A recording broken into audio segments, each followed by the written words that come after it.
नमस्कार, आपण पाहतात युगांधार महाराष्ट्र न्यूज. पाहुयाचे काय ठळक घडामोडी. बातमी उल्हासनगरतून आहे.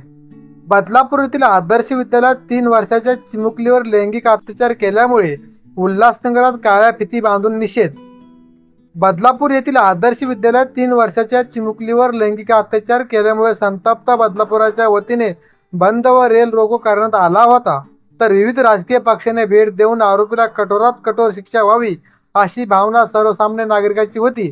त्यातच महाविकास आघाडीने 24 तारखेला महाराष्ट्र बंद हाक दिली असता उच्च न्यायालयाने बंद करता येणार नाही असे खडे सवाल केल्यामुळे महाविकास आघाडीने बंद मागे घेऊन उल्हासनगरात श्रीराम चौक येथे काळ्या फीत बांधून निषेध नोंदवला आहे.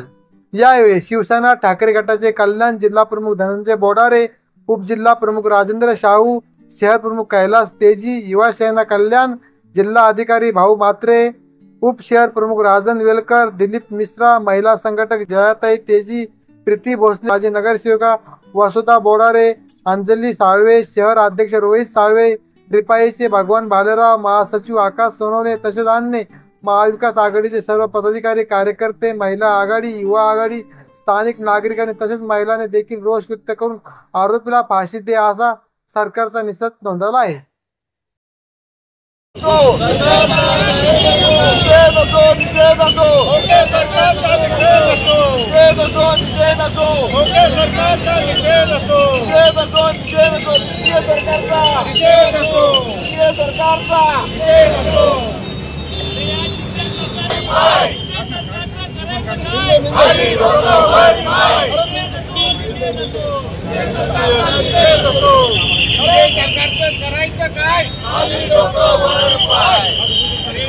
जाहीर निषेध करतो. आज त्या चिमुरडीवर अत्याचार झालेत. असे बऱ्याच ठिकाणी महाराष्ट्रात अत्याचार होत आहेत आणि हे सरकार अजूनपर्यंत शांत आहे.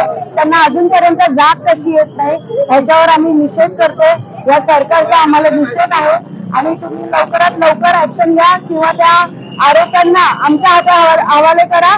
आम्ही त्यांचं काय करायचं ते जनता ठरवेल आणि जनता घटना घडली अतिशय निंदनीय आहे. 3.5-4 वर्षाच्या 2 मुलीवर अत्याचार होतोय. त्याच्या निषेधार्थ पूर्ण आंदोलन जनप्रक्षोभ मागतोय. स्थानिक जनता पालक उत्स्फूर्त आंदोलन करतात. त्या आंदोलनकर्त्यावर सरकार कारवाई करते. मागणी काय होती की त्या ज्या अपराधी आहे त्याला फाशी द्या. त्या 3.5 वर्षाच्या किंवा 4 वर्षाच्या मुलीचा त्या गेल्या 8-10 दिवसांमध्ये कसा छळ झाला. पोलीस स्टेशनमध्ये गेला तर तक्रार झाला 12-12 तास. हॉस्पिटलमध्ये गेला तर तिथे वाट बघायला लागते 12-12 तास. म्हणजे संवेदनशील प्रशासन आहे, संवेदनशील शासन आहे. त्याच्या निषेधार्थ लोकांनी उत्स्फूर्त आंदोलन केलं आणि त्या आंदोलनकर्त्यांवर लाठीचार्ज केला, अश्रुपूर केली, त्यांना पोलीस कस्टडीमध्ये टाकलं. म्हणजे लोकांनी बोलायचंच नाही का? आणि म्हणून या महाराष्ट्रामध्ये अतिशय कायदा आणि सुव्यवस्था पूर्ण बिघडलेली आहे. त्यांच्या काळामध्ये महिलांवरती अत्याचार, गुन्हेगारी वाढते आणि आता आपण या ठिकाणी बघतो या ठिकाणी जवळपास 10-12 हे असे डान्स बार आहेत. मध्यंतरी डान्स बार बंद करण्याची सरकारी काढलं पण आता अगदी जोरजोरात चालू आहे. अशा प्रकारचे शासन हे निष्क्रिय आहे. हे लोकांच्या कामासाठी नाही आहे, विकासासाठी नाही आहे. तिथं शासन करते तोडफोडीच्या राजकारणामध्ये बसले त्याच्यामुळे लोकांवर अन्याय होता, अत्याचार होतात आणि त्या सरकारला जागा करण्यासाठी आज महाविकास आघाडीच्या वतीनं महाराष्ट्र बंदचं आंदोलन केलं होतं.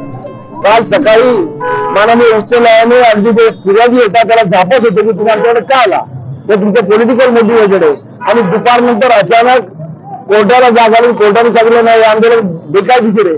अशा प्रकारचं सरकारनं अशा प्रकारचं कोर्ट जर 1947 पूर्वी असतं तर आता पण आपल्याला स्वातंत्र्य मिळालंच नसतं. कारण महात्मा गांधींनी चळवळ केली, असहकार आंदोलन केलं, बंद केले, हे असंच केलं नाहीत.